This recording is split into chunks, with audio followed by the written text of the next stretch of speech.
Welcome to Tamil talkies doctor. இன்றைக்கி நம்ம நிகழ்ச்சியில் விஸ்வரூபம் படத்தை பற்றி பார்க்க போகிறோம். விஸ்வரூபம் இந்த படத்தை இன்றைக்கி 25ஆம் தேதி காலையில் சென்னை அபிராமி மெகா மாலில் பார்க்கலாம் அப்படின்னு முடிவு பண்ணியிருந்தோம். ஆனால் துரதிருஷ்டவசமாக இந்த படம் தமிழ்நாட்டில் தடை செய்யப்பட்டதுனால இந்த படத்தை எப்படியாவது பார்த்துடணுமே அப்படின்னு முடிவு பண்ணி சென்னைக்கு அருகாமையில் உள்ள ஆந்திரா பார்டரில் தெலுங்கில் படம் ரிலீஸ் ஆகும், அதனால் சூலூர்பேட்டையில் போய் பார்த்துடலாம் அப்படின்னு முடிவு பண்ணோம். சூலூர்பேட்டைக்கு காலையில் 9 மணிக்கெல்லாம் போயிட்டோம். எங்களை மாதிரியே சென்னையிலேருந்து சூலூர்பேட்டை மனோகர் மஹால் தேட்டருக்கு நிறைய பேர் வந்திருந்தாங்க, காரில் பைக்கில் எல்லாம் வந்திருந்தாங்க. வந்தவங்க எல்லாருமே தேட்டர் ஸ்டாஃபுங்கிட்ட போய் கேட்ட கேள்வி, படம் ரிலீஸ் ஆகுமா, இங்கே ஒன்றும் பிரச்சனை இல்லையா அப்படின்னு கேட்டாங்க. படம் 10:15 படம் சார், டிக்கெட் வாங்கினா வாங்கிக்கிங்க அப்படின்னு சொன்னாங்க. எல்லோரும் டிக்கெட் எடுத்துகிட்டு வெயிட் பண்ணிகிட்டு இருக்கும்போது, அந்த காலத்தில் தமிழ்நாட்டில் ஒரு படம் ரிலீஸ்னா குதிரை வண்டியெல்லாம் கட்டிக்கிட்டு நோட்டீஸ் எல்லாம் இஷ்யூ பண்ணிக்கிட்டு படத்தை பற்றி விளம்பரம் பண்ணிக்கிட்டே போவாங்க. அந்த மாதிரி ஆந்திராவில் ஒரு ஆட்டோவில் மைக்கை கட்டிக்கிட்டு பின்னால் விஸ்வரூபம் படத்துடைய தெலுங்கு போஸ்டர் ஒட்டிக்கிட்டு பிரச்சாரம் பண்ணிட்டு வந்தாங்க. அதெல்லாம் பார்க்க ரொம்ப வேடிக்கையாக இருந்தது. அதுக்கப்புறம் கொஞ்சம் நேரம் கழிச்சு சென்னையிலேருந்து வந்த ரசிகர்கள்லாம் கமல் போஸ்டருக்கு மாலையெல்லாம் போட்டாங்க. கொஞ்சம் நேரம் கழிச்சு பட்டாசெல்லாம் வெடித்தாங்க. அப்புறம் 10:15க்கு சரியாக படத்தை போட்டுட்டாங்க. தேட்டரில் படம் துவங்கிட்டாலும் வந்திருந்த ஆடியன்ஸுக்கெல்லாம் மாற்றி மாற்றி ஃபோன் வந்துட்டு இருந்துச்சு.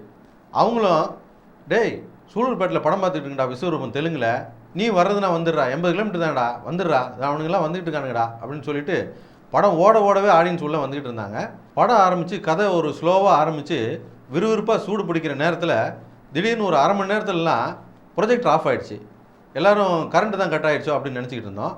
கொஞ்சம் நேரம் கழிச்சு பார்த்தா தேட்டர் நிர்வாகியும் முதலாளியும் உள்ளே வந்துட்டு, எல்லோரும் வெளியில் வாங்க, படம் ஷோ பிரேக்கு, இதுக்கப்புறம் படத்தை ஓட்ட மாட்டோம், எல்லோரும் காசை திருப்பி வாங்கிட்டு போங்க அப்படின்னு சொன்னாங்க. எதுக்குன்னு கேட்டதுக்கு வெளியில் போலீஸ்காரங்களாம் வந்திருந்தாங்க. போலீஸ்காரங்க சொன்னாங்க, எஸ்பி ஆஃபீஸ்லேருந்து உத்தரவு வந்திருக்கு, இந்த படத்தை மேற்கொண்டு ஓட்டக்கூடாதுன்னு, படத்துக்கு தடை செஞ்சுருக்காங்க அப்படின்னு சொன்னாங்க. படம் பார்க்க ஆர்வமாக வந்திருந்த ரசிகர்கள் எல்லாருமே வேதனையோடு அந்த பணத்தை வாங்கிட்டு அவங்கவுங்க கிளம்ப ஆரம்பித்தாங்க.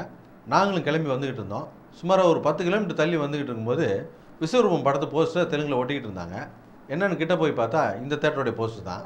நான் அப்புறம் அவங்ககிட்ட போய் சொன்னோம், எஸ்பி ஆஃபீஸ்லேருந்து உத்தரவு வந்து படத்தையே நிறுத்திட்டாங்கப்பா, நாங்களே பாதி படத்தில் கிளம்பி வந்துட்டோம், நீங்கள் வேணால் அவங்க முதலாளிக்கு ஃபோன் பண்ணி கேட்டுக்கிட்டு மேற்கொண்டு ஓட்டுறதா வேணாமான்னு கண்டினியூ பண்ணுங்கள் அப்படின்னு சொன்னோம்.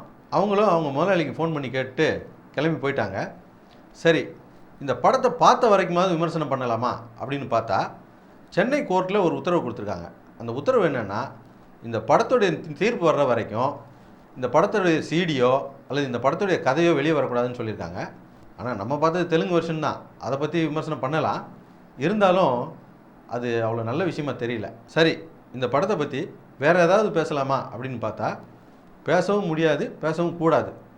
அது ஏன்னா இந்த படம் சம்மந்தப்பட்ட எல்லா விஷயமுமே பயங்கர சென்சிட்டிவான விஷயம். ஒரு பக்கம் மதம், இன்னொரு பக்கம் 100 கோடி ரூபா முதலீடு போட்டு உட்காந்துருக்காங்க, இன்னொரு பக்கம் கோர்ட் தலையிட்டு இருக்கு. இந்த விஷயங்களில் போயிட்டு நம்ம விவாதிக்கிறதுன்றது சரியான விஷயமா இருக்காது. ஆனால் இந்த சமயத்தில் பேசியே ஆக வேண்டிய சில பிரச்சனைகள் இருக்குது. அது என்னென்னா, சினிமா துறை நாளுக்கு நாள் தேஞ்சிக்கிட்டு வருது அப்படின்றதுல சினிமா துறையில் உள்ள யாருக்கும் மாற்று கருத்து இருக்க முடியாது. குறிப்பாக சொல்லப்போனால் திருட்டு விசிடி பிரச்சனை, அப்புறம் டேக்ஸ் ஃப்ரீ பிரச்சனை, அப்புறம் அரசு விதிமுறைகள் எல்லாத்துக்கும் உட்பட்டு படத்தை ரிலீஸ் பண்ணாலும் இந்த மாதிரியாக வரக்கூடிய பிரச்சனைகள். விஸ்வரூபம் டிடிஹெச் பிரச்சனை வந்தப்போ கூட நிருபர்கள்லாம் கமல் அவர்களை கேட்டாங்க, ஏன் இந்த டிடிஹெச் ரிலீஸில் இவ்வளோ ஆர்வம் காட்டுறீங்க, இவ்வளோ பிடிவாதமாக இருக்கிறீங்க அப்படின்னு அவரை கேட்டதுக்கு அவர் என்ன சொன்னார்னா, நான் டிடிஹெச்சில் டிவியில் இந்த படத்தை ரிலீஸ் பண்ணல அப்படின்னு சொன்னால் திருட்டு விசிடிக்காரன் திருட்டு விசிடியை விற்று காசு சம்பாதிச்சுட்டு போயிடுவான், அதை நானே செஞ்சுட்டு போயிடுறேன் அப்படின்னு சொன்னார். இதுலேருந்து என்ன தெரியுதுன்னா, திருட்டு விசிடியை ஒழிக்கவே முடியாது, திருட்டு விசிடி வந்தே தீரும் அப்படின்னு கமல் உள்பட சினிமாவில் இருக்க அத்தனை பேர் நம்பிக்கிட்டு இருக்காங்க. ஆனால் எங்களுடைய கருத்து, அதாவது தமிழ் டாக்கீஸுடைய கருத்து என்னென்னா, கண்டிப்பாக திருட்டு விசிடியை ஒழிக்க முடியும். அது எப்படின்றது நம்ம பின்னால் பார்ப்போம்.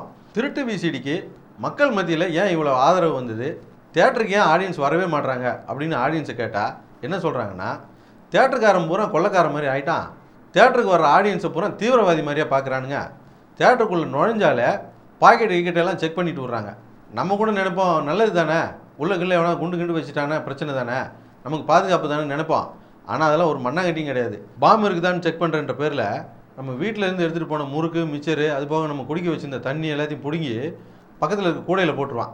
உள்ளே போனதுக்கப்புறம் நமக்கு விக்கிக்கிச்சின்னு வச்சுக்கோங்க, அங்கே விற்கிற கொக்கோ கோலா வாங்கி குடித்து உயிரை காப்பாற்றிட்டா தான், இல்லாட்டி அங்கேயே உயிரை விட்டு சாக வேண்டியது தான். சாதாரணமாக ஒரு குடும்பம் ஒரு படம் பார்க்கணுன்னு வீட்டை விட்டு கிளம்புனாங்கன்னா குறைஞ்சது 1000 ரூபா செலவழிச்சிட்டு தான் வீட்டுக்கு போக முடியும்.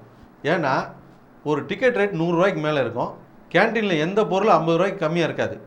அதுவும் போக பார்க்கிங் அது இதுன்னு பிடிங்கிட்டு விட்ருவாங்க. அதுக்கு நல்லா யோசித்து ஒரு 20 ரூபா கொடுத்து ஒரு சீடியை வாங்கினோமா, குடும்பத்தோடு உட்காந்து பார்த்தோமா அப்படின்னு சொல்லிட்டு ஆடியன்ஸ் எல்லாம் இன்றைக்கி வீட்டிலே முடங்கிட்டாங்க. இந்த மாதிரியான ஆடியன்ஸ் எல்லாம் தியேட்டருக்கு வர வைக்கிறதுக்கு என்ன வழி? அதாவது வெளிநாடுகள்லாம் என்ன பண்ணியிருக்காங்கன்னா, சாட்டர்டே சண்டே அவங்க வைக்கிறது தான் வேலை. மற்ற நாட்களில் வீக் டேஸில் டாலர் ஷோ அப்படின்னு நடத்துகிறாங்க. அது டாலர் ஷோனால் என்னென்னா, $1 கொடுத்தா போதும் ஒரு ஷோ படம் பார்த்துக்கலாம். அப்படி முதல்ல தேட்டருக்கு எதையோ ஒன்று பண்ணி ஆடியன்ஸை வர வைக்கிறதுக்கு என்ன வழின்னு பார்க்கணும். அப்புறம் திருட்டு விசிடியை ஒழிக்கவே முடியாது அப்படின்னு சொல்லி எல்லாரும் சொல்லிகிட்டு இருக்காங்க. சினிமா துறையில் இருக்கவங்களே அதை நம்பிக்கிட்டு இருக்காங்க. அது உண்மையா அப்படின்னு பார்க்குறதுக்காக திருட்டு விசிடி ஒழிப்புத்துறை காவல்துறையில் ஏற்படுத்தியிருக்காங்க. அந்த துறைக்கு ஆர்டிஐயில், அதாவது தகவல் அறியும் உரிமை சட்டத்தில் 41 கேள்விகள் கேட்டு அனுப்பியிருந்தோம். அதில் குறிப்பாக கேட்கப்பட்ட கேள்விகள் என்னென்னா, திருட்டு விசிடியை ஒழிக்கிறதுக்காக திரைப்படத்துறைக்கும் திருட்டு விசிடி ஒழிப்பு பிரிவுக்கும் இடையில் கலந்தாய்வு குழு ஏதாவது இருக்கா, கலந்தாய்வு ஏதாவது நடத்திருக்கீங்களா அப்படின்னு கேட்டதுக்கு இது வரைக்கும் இல்லை அப்படின்னு சொல்லி பதில் வந்திருக்கு. இன்னொன்று, திருட்டு விசிடி விற்கிறான் ஒருத்தன் அப்படின்னா விற்றவன், அவனுக்கு சப்ளை பண்ணவன், அவங்களுக்கு சப்ளை பண்ணுவேன், முதல்ல அந்த விசிடியை உருவாக்கினவன், அந்த விசிடிக்கான ரேப்பரை பிரிண்ட் பண்ண முதலாளி, அந்த பிரிண்ட் பண்ண பிரிண்டிங் மிஷின், இதையெல்லாம் சீஸ் பண்ணுறதுக்கு உங்களுக்கு அதிகாரம் இருக்கா, சீஸ் பண்ணியிருக்கீங்களா அப்படின்னு கேட்டதுக்கு அதிகாரம் இருக்குது, சீஸ் பண்ணியிருக்கோம் அப்படின்னு சொல்லி பதில் வந்திருக்கு.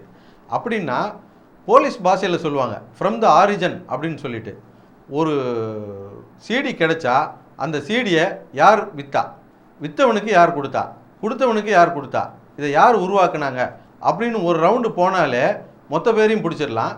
ஏன் இந்த அழுத்தத்தை போலீஸுக்கு நம்ம திரைப்படத்துறையிலேருந்து இது வரைக்கும் யாருமே கொடுக்கல அப்படின்றது நமக்கு தெரியல. இப்போ உதாரணத்துக்கு நானே ஒரு RDX பாம்பை வச்சுக்கிட்டு கோயம்பேடு பஸ் ஸ்டாண்டில் சுற்றிக்கிட்டு இருந்தேன்னு வச்சுக்கோங்க. போலீஸ் என்னை பிடிச்சா உடனே என்ன 75 கேஸ் போட்டு உள்ளே தள்ளிடுவாங்க. உனக்கு இந்த பாம்பை யார் கொடுத்தது, எங்கேருந்து வந்தது, நீ எந்தெந்த தீவிரவாதிகளோட தொடர்பு வச்சுருக்கிற, அதுக்கு மேலே இருக்க தீவிரவாதிகள் யார், எந்த நாட்டிலேருந்து வந்துச்சு, எந்தெந்த உளவுத்துறை இதில் சம்மந்தப்பட்டிருக்கு அப்படின்னு ஆரிஜன் வரைக்கும் போகிறது இல்லையா? அந்த மாதிரி தான் இது.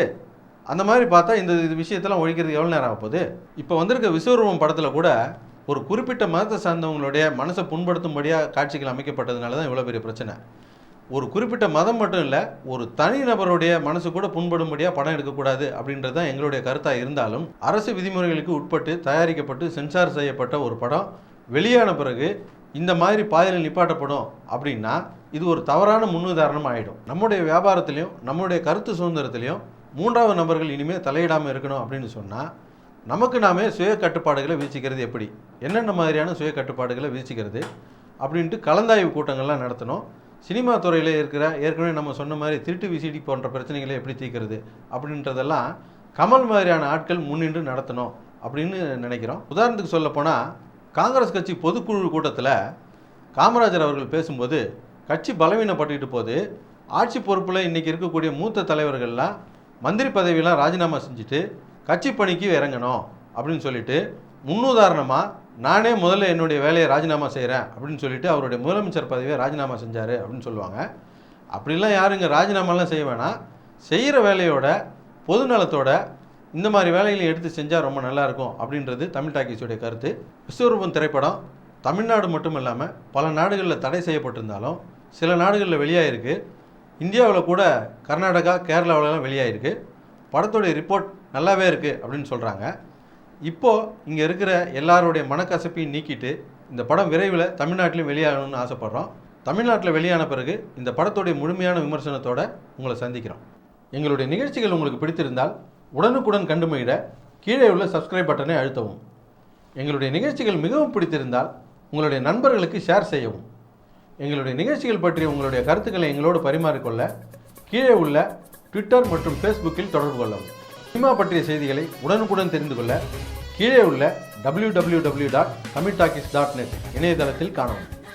நன்றி, வணக்கம்.